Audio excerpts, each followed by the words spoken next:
মাঘ মাসের শীতের শুরু, ঘরে ঘরে পিঠাপুলির আয়োজন। ভারতবর্ষের এক ছোট্ট গ্রাম চিংড়িপোতা। এই গ্রামে বাস করে হারান মাঝি।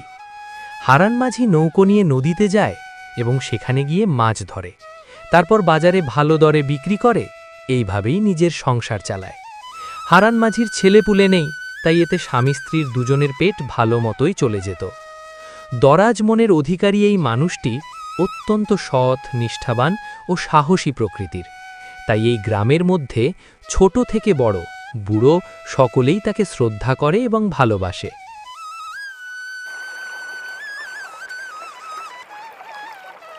হারান মাঝি পৌঁছে দেখল তার নৌকোতে আগে থেকেই টিমটিমে হ্যারিকেন জ্বালিয়ে বসে রয়েছে ক্ষুদে বাচ্চাদের দল। ওদের বেশি বয়স নয়, ওই 12-13 বছর বয়স হবে। হারান মাঝি মুখে স্নিগ্ধ হাসি নিয়ে এগিয়ে গেল নৌকার কাছে। তারপর নৌকায় উঠে গরম গরম পাটিসাপটা আর খেজুর গুড় বাচ্চাদের খেতে দিল। তারপরেই শুরু হলো হারান মাঝির ক্ষুদে বন্ধুদের রোজগার আবদার। ও মাঝি দাদু, গল্প শোনাও না গো একটা। বাচ্চাদের আবদার শুনে সে হেসে বলল, বলবো, কিন্তু তীরে বসে গল্প ঠিক জমবে না।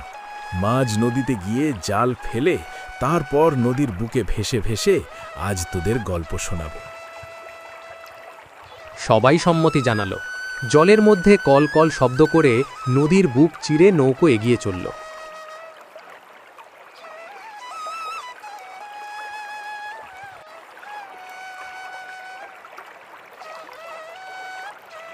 কিছুক্ষণ পর নৌকো এলো মাঝ নদীতে।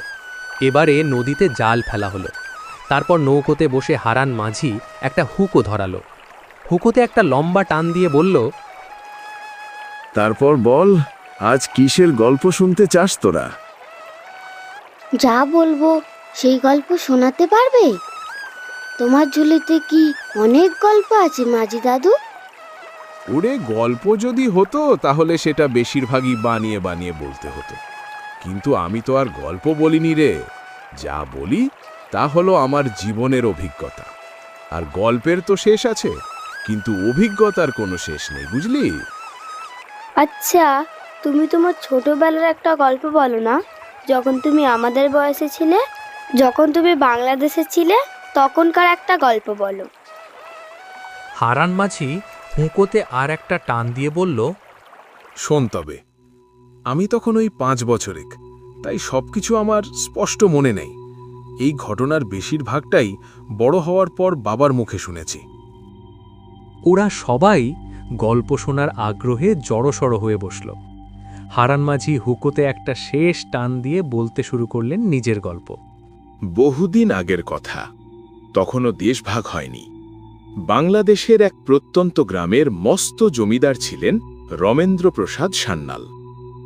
তার মতো মানুষও খুবই কমই দেখা যেত। প্রজাদের বিপদে আপদে সব সময় তাদের পাশে থাকতেন। সকলের সুযোগ সুবিধার ব্যবস্থা করতেন, দান করতেন। এক কথায় একেবারে আদর্শ জমিদার ছিলেন। জমিদারের স্ত্রী ছিলেন প্রভাবতী দেবী। তিনিও ছিলেন সাক্ষাৎ মা দুর্গা। কিন্তু তাদের জীবনে বিরাট দুঃখ ছিল। বিয়ের বহু বছর পরেও তাদের কোনো সন্তান হয়নি। পুজো অর্চনা, হোম যজ্ঞ কিছু করেও জমিদার গিন্নি মা হতে পারছিলেন না। এর মধ্যেই জমিদার বাবুর মা অধৈর্য হয়ে ঠিক করলেন ছেলের আবার বিয়ে দেবেন। প্রথম দিকে জমিদার তাতে রাজি ছিলেন না। তিনি তার স্ত্রী প্রভাবতীকে খুব ভালোবাসতেন, কিন্তু বংশের প্রদীপ জ্বালানোর জন্য প্রভাবতী তাকে দ্বিতীয় বিবাহ করার জন্য রাজি করালেন। জমিদারের ছোট বউটি ছিল সাক্ষাৎ লক্ষ্মী প্রতিমা, নাম উমাবতী। বিবাহের 1 বছরের মধ্যেই সে গর্ভবতী হল এবং জন্ম দিল এক পুত্র সন্তানের। জমিদারের মা আদর করে তার নাম রাখলেন মহেন্দ্র প্রসাদ। জমিদার বাড়িতে বড় বউয়ের থেকে কদর বাড়ল ছোট বউয়ের। এতে প্রভাবতী দেবী কষ্ট পেলেও স্বামীর আনন্দে তিনিও তখন খুব খুশি ছিলেন। তার নিজের সন্তান হয়নি বলে তার মনে অনেক দুঃখ ছিল, কিন্তু ছোট বউ উমাবতী নিজের প্রথম সন্তান মহেন্দ্রকে বড় বউয়ের হাতে তুলে দিল। সেই দিন থেকে জমিদার বাড়ির প্রথম উত্তর পুরুষ মহেন্দ্রপ্রসাদ প্রভাবতী দেবীর কাছেই মানুষ হতে লাগল। ইতিমধ্যেই উমাবতী আরও এক পুত্র সন্তানের জন্ম দিয়েছে। এই দুই পুত্র সন্তানের জন্মের পর থেকে জমিদার বাড়ি থেকে এত বছরের দুঃখের চাপ ক্রমেই মলিন থেকে মলিনতর হয়েছে। জমিদার বাবুর মাও নিশ্চিন্তে পরলোক গমন করলেন। দেখতে দেখতে কয়েক বছর কেটে গেল।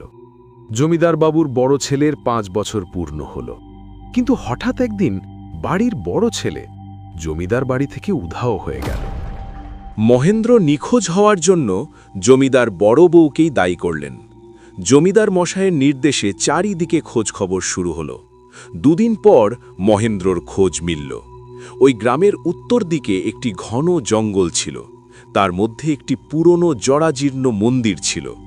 সেই মন্দিরের ভিতরে পাওয়া গেল মহেন্দ্রর গলা কাটা লাশটা। 5 বছরের শিশুটির দেহ 2 খণ্ডে বিভক্ত হয়ে মাটিতে পড়েছিল। একদিকে পড়েছিল তার মাথা, আর অন্যদিকে তার বাকি দেহটা। মৃতদেহটার সামনে একটি হাঁড়িকাঠ, নিভে যাওয়া যজ্ঞ কুণ্ড এবং রক্ত লাগা মাটির মালসা পাওয়া গেল। এসব দেখে মনে হল মহেন্দ্রকে কেউ বলি দিয়েছে। এই বলির পেছনে কি উদ্দেশ্য তা কেউ জানতে পারল না। যা হয়েছে সেটা কপালের লিখন হিসেবেই সবাই মেনে নিয়েছিল। কয়েক মাস পর উমাবতী দেবী আরও এক পুত্র সন্তানের জন্ম দিলেন। তার নাম রাখা হল রথীন্দ্র। জমিদার বাড়ি আবারও খুশির জোয়ারে ভেসে গেল। মহেন্দ্রর মৃত্যুর পর গ্রামে যে দুঃখের মেঘ ছিল, সেই মেঘ এই সন্তানের জন্মের পর কেটে গেল। কিন্তু সেই আনন্দটাও বেশি দিন টিকল না। হঠাৎই একদিন মেজ ছেলে রাজেন্দ্র জমিদার বাড়ি থেকে নিখোঁজ হল। আবার তার খোঁজ শুরু করা হলো। আর এবারেও তার মৃতদেহ পাওয়া গেল জঙ্গলের সেই পরিত্যক্ত মন্দিরে। মহেন্দ্রর মতো সেই একইভাবে তার দেহটাও 2টি খণ্ডে বিভক্ত হয়েছিল। তার মৃতদেহের সামনেও ছিল হাঁড়িকাঠ, একটি যজ্ঞকুণ্ড এবং রক্তে মাখা মালসা। কাকতুলীয় ব্যাপার শুধু এইটাই নয়, মহেন্দ্র ও রাজেন্দ্রর মৃত্যু একইভাবে হয়েছে। বরং ভয়ের ব্যাপার এইটাই যে ওদের দুজনেরই যখন মৃত্যু হলো তখন ওদের বয়স 5 বছর। এই ঘটনার ঠিক 5 বছর পর রথীন্দ্র মানে জমিদার বাড়ির ছোট ছেলে, তারও একইভাবে মৃত্যু হয়। পরপর 3টে ছেলের মৃত্যুতে জমিদার বাড়িতে আবারও দুঃখের ছায়া নেমে এলো। আর ওদিকে উমাবতী দেবী একটি কন্যা সন্তান প্রসব করেই মৃত্যুবরণ করলেন। সকলের মনে তখন একটাই প্রশ্ন, কে এই বলি দিচ্ছে? গ্রামে এতগুলো বাড়িতে এত শিশু থাকতেও তার নজর জমিদার বাড়ির ছেলেদের উপরেই কেন পড়েছে? এসব প্রশ্নের কোনো যথাযথ উত্তর কারোর মনেই এলো না। প্রত্যেকেই লক্ষ্য করল জমিদারের 3 জন পুত্রেরই মৃত্যু হয়েছে তাদের 5 বছর পূর্ণ হওয়ার পর। জমিদার বংশে এখন কেবলমাত্র একটি উত্তরসূরি রয়ে গেল, সে হল জমিদার কন্যা পার্বতী। পার্বতীর দেখাশোনার দায়িত্ব বাড়ির সবার উপর পড়ল। ভয়ে ভয়ে আরও কয়েকটা বছর কেটে গেল। চলে এলো পার্বতীর 5 বছরের জন্মদিন। সেদিন থেকেই বাড়ির প্রত্যেকের বুকে ভয়ের সঞ্চার হলো। এক অজানা আতঙ্কে সবার ঘুম উড়ে গেল। সবার মনে তখন একটাই প্রশ্ন, এই মেয়ে কি অভিশাপ থেকে বেঁচে বেরোতে পারবে, না এই সন্তানটিকেও কোনো অজানা শক্তি টেনে নিয়ে যাবে মৃত্যুর দিকে? তারপর দেখতে দেখতে চলে এলো অমাবস্যার সেই অভিশপ্ত রাত। জমিদারবাবু পদ্মকে ডেকে বললেন, শোনো পদ্ম, আজ তোমার ছেলেকে তুমি তোমার ভাইয়ের কাছে পাঠিয়ে দাও। তুমি আজ শুধু আমার মেয়ের খেয়াল রাখবে, ওকে নিজের নজর থেকে কোনো রকম সরাবে না, কাউকে ওর সাথে দেখাও করতে দেবে না, এমনকি আমাকেও না। তোমাদের ঘরের বাইরে আমি তোমার স্বামী রতনকে পাহারা দিতে বলেছি। ও আমার বিশ্বস্ত প্রহরী। ও থাকতে তোমাদের কোনো বিপদ হবে না। মনে থাকে যেন, পার্বতীকে কোনো রকমভাবে নিজের চোখের আড়াল করবে না।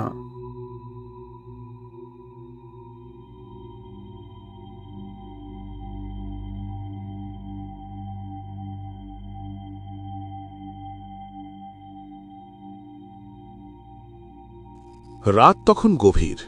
এই গ্রামের এক হাকিম সাহেব, তিনি গিয়েছিলেন পাশের একটি গ্রামে। কাজ সেরে ওখান থেকে ফিরতেই অনেক রাত হয়ে গেছে। জঙ্গলে প্রবেশ করতেই তার গাটা ছমছম করতে লাগল। একেই এই ঘন অন্ধকার, তার ওপর আজ অমাবস্যা। কিছুক্ষণ পর তিনি সেই মন্দিরের সামনে এলেন, কিন্তু সেই মন্দির আজ অন্ধকারাচ্ছন্ন নেই। মন্দিরের ভেতর থেকে আলো বেরিয়ে আসছে। মনের সাহস সঞ্চয় করে হাকিম সাহেব মন্দিরের ভিতরে উঁকি মারলেন। মন্দিরের ভিতরে যজ্ঞের আগুন জ্বলছে, সামনে রয়েছে হাড়ি কাঠ আর সেই রক্তমাখা মালসা। আস্তে আস্তে ভিতরে প্রবেশ করে তিনি দেখলেন যজ্ঞকুণ্ডের সামনে পড়ে রয়েছে পার্বতীর গলা কাটা লাশ। সেই দেখে হাকিম সাহেব দিক বিদিক জ্ঞান শূন্য হয়ে ছুটতে লাগলেন। একবারের জন্য তিনি পিছনে ফিরে দেখলেন না। তিনার দৌড়ানো বন্ধ হল জমিদার বাড়ির দরজার সামনে গিয়ে।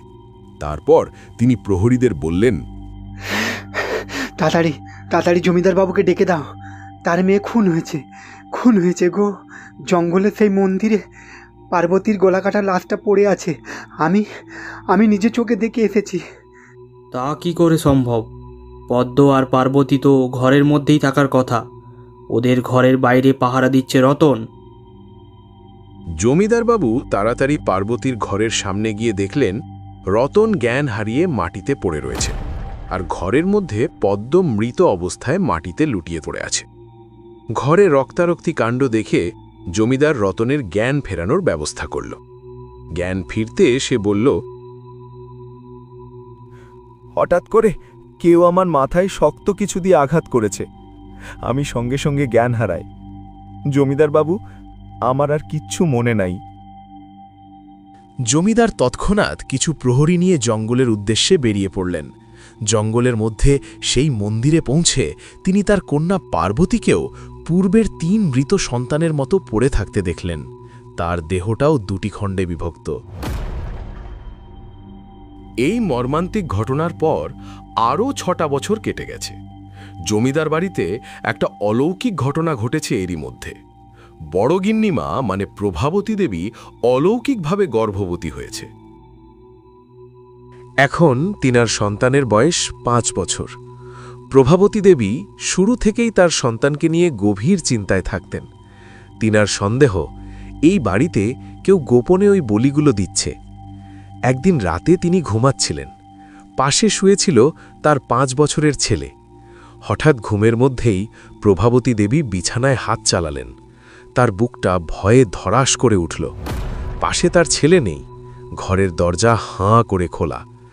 তিনার মনে ভয়ের আতঙ্ক ছড়িয়ে পড়ল। তিনি বাইরে বেরিয়ে এসে দেখলেন জমিদারবাবু কাঁধে করে কিছু জিনিস নিয়ে যাচ্ছেন ওই পুরনো মন্দিরটার দিকে। তারপর তিনিও নিঃশব্দে পিছু নিলেন জমিদারের। গিন্নিমার মনে তখন অনেক প্রশ্ন। দেখতে দেখতে তিনি মন্দিরের সামনে এসে দাঁড়ালেন। আজ মন্দির একেবারে অন্ধকারাচ্ছন্ন নয়। মন্দিরের ভেতর থেকে আলোর ছটা বেরিয়ে আসছে। নিঃশব্দে মন্দিরের ভিতরে প্রবেশ করে দরজার আড়াল থেকে দেখল তার 5 বছরের ছেলেকে হাড়ি কাঠের মধ্যে অজ্ঞান করে রেখেছে। সামনে যজ্ঞকুণ্ডে আগুন জ্বালিয়ে জমিদার মশাই কী সব মন্ত্র বলছেন। প্রভাবতী দেবীর পায়ের মাটি সরে গেল। তিনি তার নিজের চোখকে বিশ্বাস করতে পারছেন না। এতদিন তাহলে তার স্বামী এই বলিগুলো দিচ্ছে, কিন্তু কেন? হঠাৎ মন্দিরটা যেন কেঁপে উঠল। সঙ্গে শুরু হলো ভারী গলায় তীব্র কোনো অদৃশ্য শক্তির হাসি। যজ্ঞকুণ্ডের আগুনের লেলিহান শিখা কুণ্ডলি পাকিয়ে উপর দিকে উঠে যাচ্ছে, কিন্তু সেই কুণ্ডলি পাকানো ধোঁয়া আর বাতাসে মিশে যাচ্ছে না। ধীরে ধীরে সেই ধোঁয়া শূন্যে একত্রিত হয়ে একটা বিশাল অবয়বের সৃষ্টি করল। সেই অবয়বটির গায়ের রং একেবারে কাজল কালো, রক্তবর্ণ চোখ তার। এই কি সেই শয়তান? প্রভাবতী দেবীর হাত পা ঠান্ডা হয়ে গেল। জমিদার একটি তরোয়াল তুলে নিয়ে শয়তানের দিকে তাকিয়ে কি সব মন্ত্র বলে নিজের মাথায় ঠেকালেন। তারপর জমিদার তরোয়ালটা নিজের মাথার উপর তুলে চিৎকার করে ছেলেটির মাথা লক্ষ্য করে নিচের দিকে নামিয়ে আনতেই প্রভাবতী দেবী ছুটে এসে জমিদারকে এক ধাক্কায় মাটিতে ফেলে দিলেন। আকস্মিক আঘাতের জন্য প্রস্তুত ছিলেন না জমিদার, তাই ধাতস্থ হতে একটু সময় লাগল। তার ততক্ষণে গিন্নিমা শিশুটিকে কোলে তুলে নিয়েছে। তারপর জমিদার লক্ষ্য করল পূবের আকাশে হালকা ভোর হওয়ার আভা দেখা যাচ্ছে। জমিদারের মুখে একটা কালো ছায়া নেমে এলো, যেন আর কিছুক্ষণ পরই তার মৃত্যু আসন্ন। জমিদার নত জানু হয়ে শয়তানের কাছে ক্ষমা চাইতে লাগল। প্রভাবতী দেবীর চোখ পড়ল শয়তানটির দিকে। তার চোখ থেকে এখন রক্ত ঝরে পড়ছে। প্রবল রাগ সে চিৎকার করে উঠল, পুরো মন্দিরটা আবার কেঁপে উঠল। চারিদিকের দেওয়াল থেকে ইট জোরে জোরে মাটিতে পড়ল। জমিদার এই দৃশ্য দেখে ছুটে পালাতে গেল, কিন্তু জমিদারের মাথাকা ধরে সে ওপর দিকে টানতে শুরু করল। জমিদার ছটফট করছিলেন। তারপর এক ঝটকায় জমিদার রমেন্দ্র প্রসাদের গলা টেনে একেবারে ছিঁড়ে শূন্যে ছুঁড়ে ফেলে দিল। ফিনকি দিয়ে রক্ত বেরিয়ে মন্দিরের মাটি লাল হয়ে গেল। প্রভাবতী দেবী দূরে দাঁড়িয়ে যা দেখলেন তা সারা জীবনেও ভুলতে পারবেন না। ওদিকে জমিদার রমেন্দ্র প্রসাদের নিখোঁজ হওয়ার খবর চারিদিকে ছড়িয়ে পড়ল। সবাই তার খোঁজ শুরু করল এবং পরের দিন জমিদারের মৃতদেহ ওই অবস্থায় মন্দিরের ভিতর থেকে উদ্ধার হল। এই দৃশ্য দেখে গ্রামবাসীরাও নানান আলাপ আলোচনা করল, কিন্তু আসল সত্যিটা জানতে পারল না। পরে মায়ের মুখে শুনেছিলাম, জমিদার অমরত্ব পাওয়ার জন্য ওই বলিগুলো দিচ্ছিল। নিজের গল্প শেষ করল হারান মাঝি।